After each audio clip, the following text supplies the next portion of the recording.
Legends whenever you into my office. You also wrote the LA Law book. That's a shitty book. I love that book. Do you really? I love LA Law. It's a great book. The Wise Guy book is the best. I agree. I completely agree. Oh, you know, I read a piece of it in the Smithsonian magazine. It's outstanding. Loved it. Oh, please do. I'm dying to read it. All right, sorry. We're gonna work. Here we go. Go. Learning curve of last year, going from last year to this year. What have been the lessons? Oh God, so I don't know if I've got that kind of time. I don't know if you have that kind of time. I mean, sure. I mean seriously, because here's the thing. I'll try to be succinct. Legends wasn't developed the way a traditional show is. We were 16, immediately on the air. We didn't get a chance to do a proper pilot and take the time to sort of figure things out. It was we launched off of a crossover. The learning curve was it wasn't a curve. It was just a straight line up. I mean, it was just like forget about it. It was the pitch of the pyramids, you know. And I think one of the things we learned was, you know, Vandal, it's a tough villain because the idea that, you know, you got to try to kill him, but everyone knows it's 16 episodes. It's like, you know, Gilligan's not getting off the island. You know that, you know, they're not going to catch Vandal that week. So that was problem number one. Problem number two is the thing that kicks us off, the fact that they're trying to prevent the death of Rip's family, of his, you know, wife and son. That really hurt us because it put a downer on a show that is not as light and hopeful as The Flash, but it is at its best. It's a lot of fun. So what we've really done is we've used it in season 2. We've used the destruction of the Oculus and the Time Masters in episode 15 as really the kicking off point for a brand new raison d'etre of the show and the team. It's like now they're more like Time Palace. They've got to do the job of the Time Masters. There are no more Time Masters. They're not a going concern as an organization. So it's the Legends have sort of self-appointed themselves to be the people who are going to do the job of making sure history is protected from time pirates and time criminals, and it just allows for a lot more fun. Just more fun.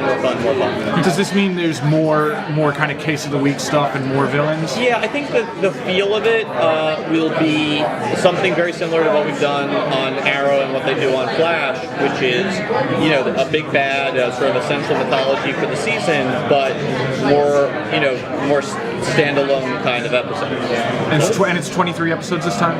We have an order for 13 with the potential for a back 9. Oh, really? Okay. What's the impact of this Flash, the whole Flashpoint paradox? In the short term, none. Well, because can you imagine the show's already complicated with our own characters changing time and Barry changed time too. Like it's in a point where we're basically trying to relaunch the show and do a soft review of the show. To also have to deal with another show's plot line, it just kind of I think it would all crumble under its own weight.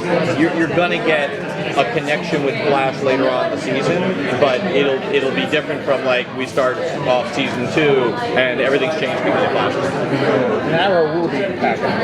Yes. So how does then Wentworth Miller and John Barrett, how do they fit into your universe then in all this crazy? You gotta wait for the panel. We're gonna tell you something cool. Well, then you gotta read about the panel. Yeah, because we're gonna announce something I think that's pretty cool. Why Vixen? Oh, sorry. What do the new characters coming in this season add to the team dynamic? Oh, a lot of things. Well, for one thing, you know, I think look at the people they're replacing. You've got, you know, Captain Cold, who, you know, is a criminal and sort of out for himself. He's replaced by Vixen, who is the definition of a superhero. She's a member of the Justice Society of America. She's, you know, from the 1940s.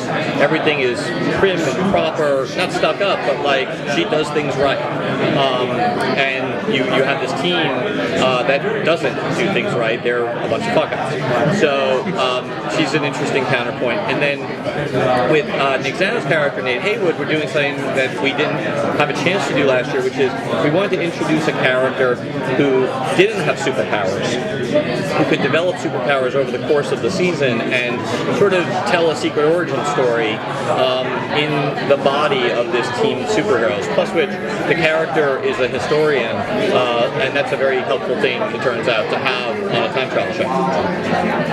How hard is it for you guys when you're looking for new characters to bring in to decide which ones you're going to go with?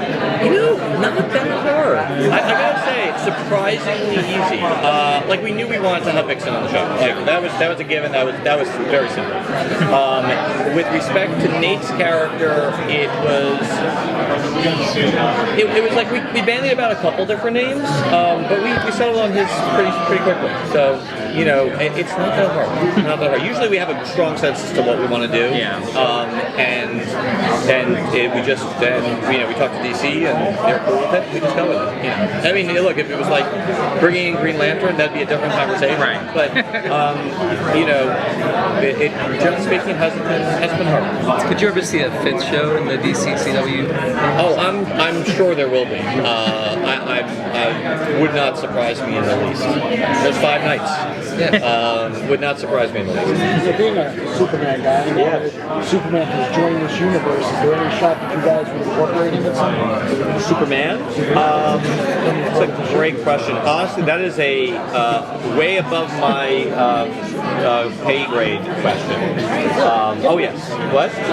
I know you, but no, that's Greg Berlanti and above level. Sorry. Okay. Thank you. Okay. Thanks.